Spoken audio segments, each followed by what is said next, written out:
जगतसिंहपुर जिला रघुनाथपुर ब्लॉक अंतर्गत तरिंगकुंद पंचायत में वरिष्ठ नागरिक मंचर बैठक अनुष्ठित हो जाइछि। सभापति केलुचरण दास सभापतित्व में आयोजित बैठक में नागरिक मंचर समस्त सभ्य माने जोगदे वरिष्ठ नागरिक मंचर विभिन्न समस्या संपर्क में आलोचना करथिले। तेबे वरिष्ठ नागरिक मंच प्रतिवर्ष वृक्षरोपण, चक्षु शिविर, हेल्थ कैंप भली अनेक कार्यक्रम करि आसुछि।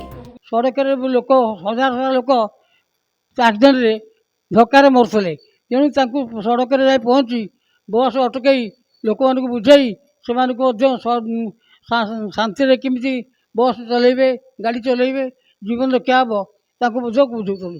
प्रतिवर्ष भली चलित वर्ष वरिष्ठ नागरिक मंच वार्षिक उत्सव पालन करने जाउछि, तेणु समस्त सभ्य मानक सहयोग कामना करथिले सभापति।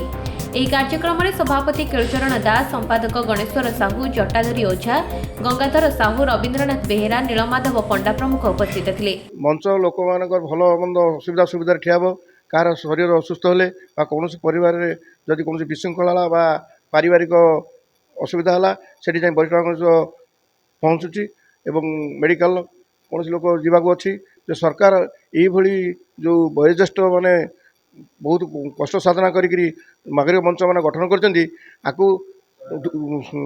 करके शुभ दृष्टि देवे एवं केमिति उत्तरत उन्नतिकर से भल मंद दिगरे आउ चेष्टा करेंगे। Jagatsinghpur Shriraj Sahu report, free to speak.in।